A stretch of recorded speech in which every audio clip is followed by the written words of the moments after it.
Number 8 तक solve किए थे, जिनका लिंक आपको डिस्क्रिप्शन में मिल जाएगा।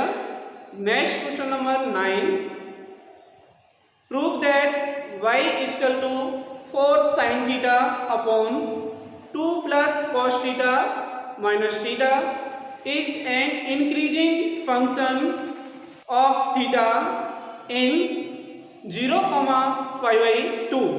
तो देखिए प्यारे बच्चों, इस क्वेश्चन में हमें करना क्या है कि एक y इक्वल टू फंक्शन दे रखा है, इंटरवल दे रखा है, इस इंटरवल पर इसको इंक्रीजिंग दिखाना है। तो करते हैं इसको शुरू। Differentiating with respect to theta, theta के टर्म्स में इक्वेशन दे रखी है, फंक्शन दे रखा है, तो इसलिए थीटा के रेस्पेक्ट में करेंगे। y का differentiation y dash equal to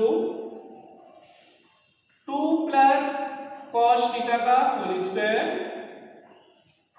2 plus cos theta, ये v का स्क्वायर हो गया, ये v आ गया। डिफरेंशिएशन विद थीटा के रेस्पेक्ट में क्या आएगा यहाँ पे 4 sin थीटा, यानी u की value minus u as it is differentiation of denominator 2 plus cos theta minus theta का differentiation 1 equal to 2 plus cos theta. 4 sin theta का डिफरेंशिएशन करेंगे तो 4 नंबर है बाहर निकल आएगा as it is. sin theta का डिफरेंशिएशन क्या होता है cos theta minus 4 sin theta bracket 2 का डिफरेंशिएशन 0 क्योंकि इसके साथ थीटा नहीं है, और cos थीटा का डिफरेंशिएशन होता है माइनस का sin थीटा, तो यहां हो जाएगा minus sin theta upon 2 plus cos theta का होल स्क्वायर माइनस 1। डिफरेंशिएशन कर लिया है, इसके बाद हम इसको सिंप्लीफाई करेंगे। इक्वल टू 4 cos थीटा का इसमें मल्टीप्लाई करेंगे 8 cos थीटा, इसके साथ मल्टीप्लाई करेंगे plus 4 cos square theta minus minus plus, यहाँ ब्रैकेट में क्या बचेगा माइनस का sin थीटा, और इसके साथ मल्टीप्लाई करेंगे तो क्या आएगा minus into minus plus 4 sin square theta upon 2 plus cos theta का होल स्क्वायर माइनस 1। आगे देखिए 8 cos theta as it is plus, इसमें से हम 4 कॉमन ले लें तो क्या बनेगा cos square theta plus sin square theta, जो आइडेंटिटी के अकॉर्डिंग 1 हो जाएगा। 4 कॉमन लीजिए, cos square theta plus sin square theta upon 2 plus cos theta का होल स्क्वायर माइनस 1। यहां से हमने 4 कॉमन ले लिया, 4 कॉमन लेने पर आपका ये बनेगा, इसका आइडेंटिटी यूज करेंगे ट्रिग्नोमेट्री की, इसकी वैल्यू 1 हो जाएगी।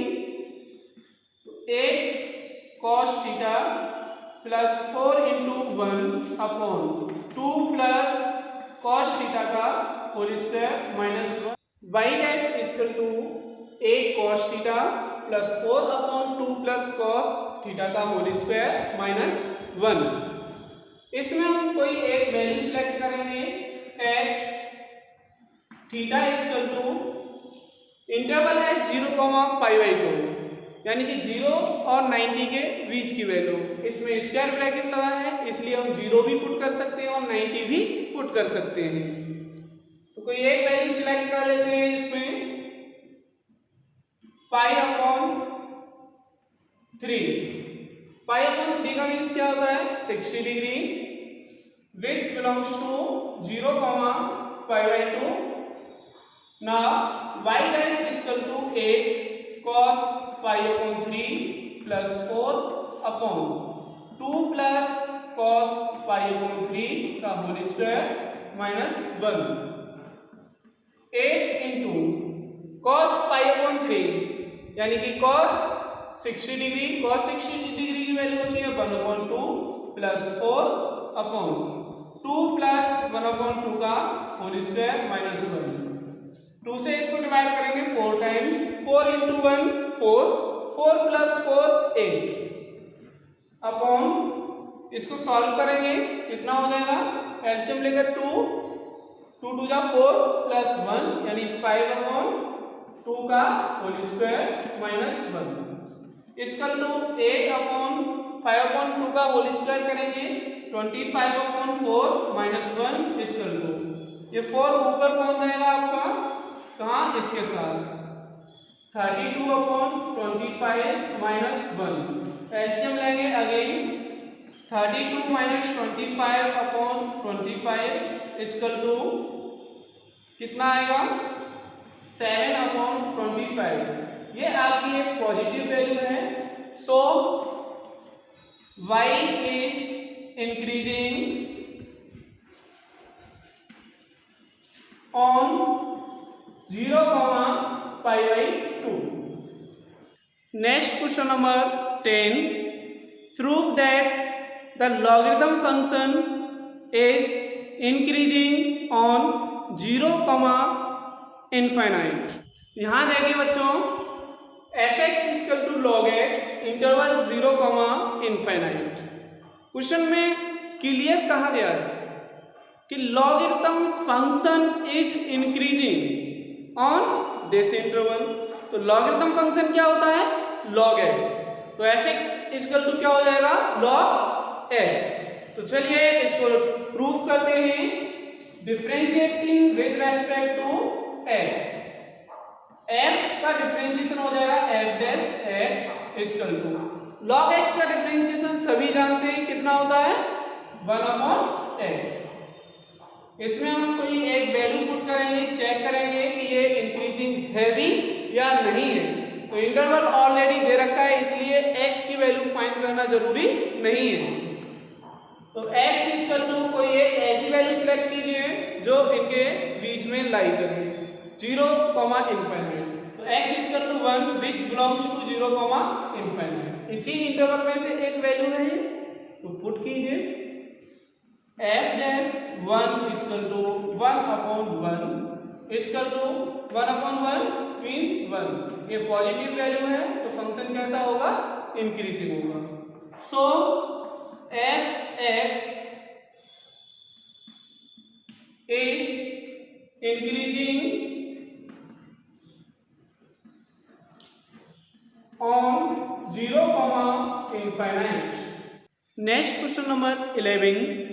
Prove that the function f given by f(x) = x² minus x plus 1 is neither strictly increasing nor decreasing on -1,1।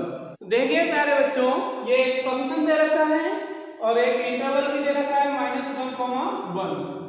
इस पर हमको इसे दिखाना है कि ये ना तो इंक्रीजिंग होगा और ना ही डिक्रीजिंग होगा।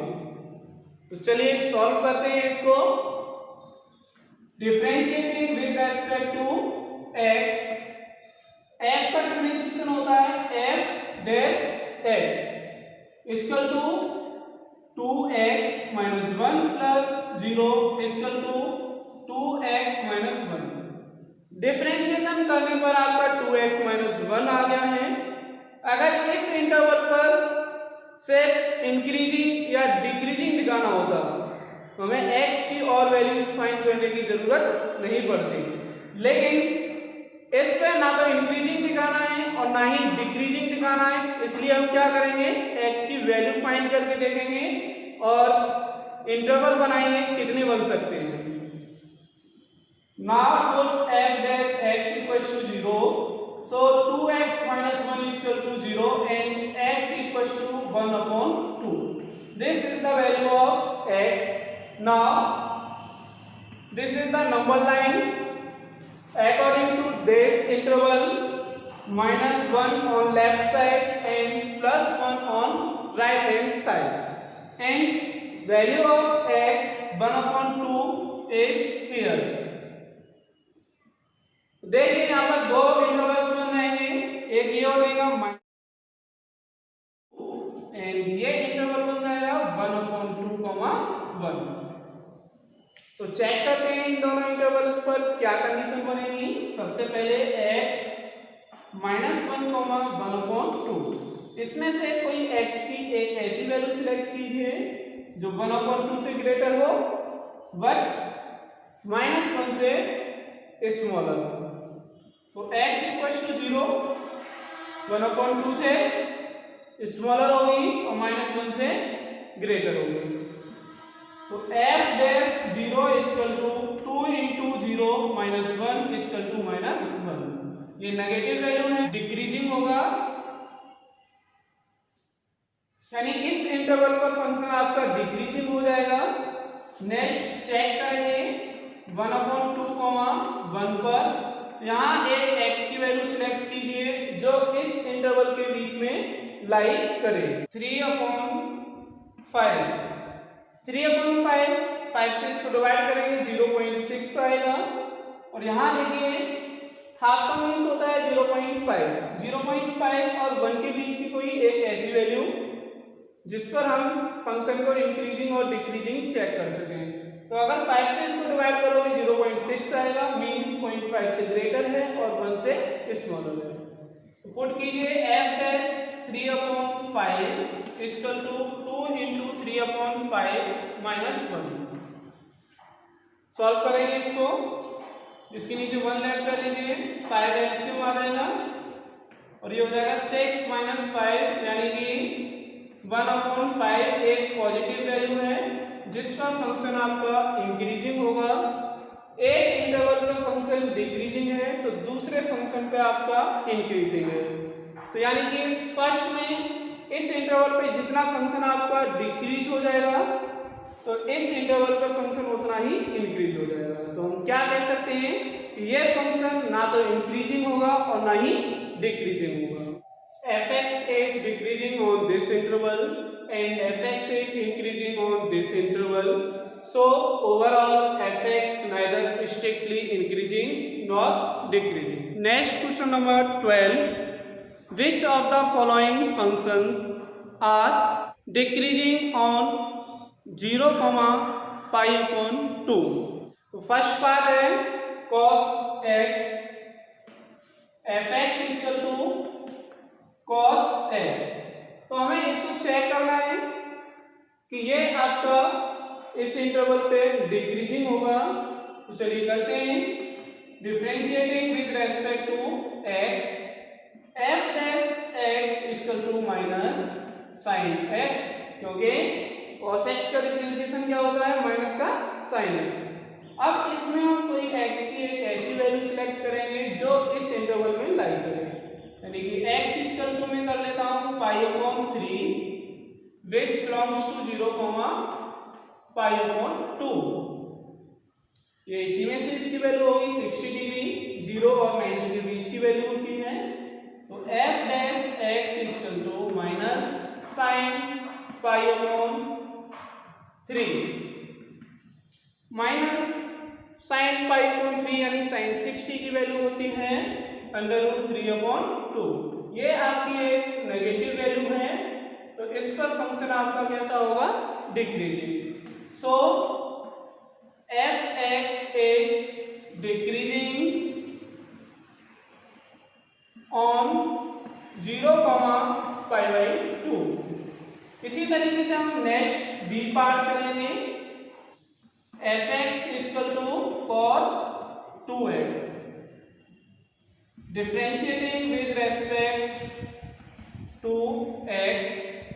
तो f डैश x = इसमें चेन रूल लगेगा, cos का डिफरेंशिएशन होता है माइनस का sin 2x into 2x, angle में 2x होने की वजह से चेन रूल लगेगा। तो 2x का डिफरेंशिएशन क्या हो जाएगा? 2, यानी कि -2 sin 2x।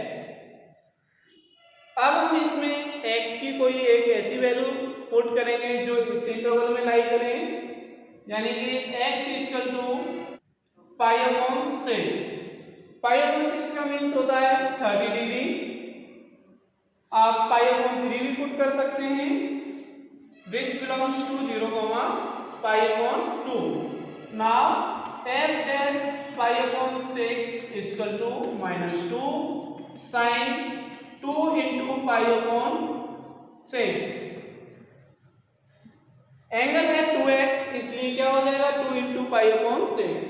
2 से इसको डिवाइड कर देंगे 3 टाइम्स, क्या आएगा माइनस का 2 sine pi upon 3। So minus 2 into under root 3 upon 2 से 2 को डिवाइड कर देंगे, वैल्यू आएगी माइनस की अंडर रूट 3। ये एक नेगेटिव वैल्यू है, तो इस पर भी फंक्शन क्या होगा, डिक्रीजिंग होगा। So f(x) is decreasing on this interval.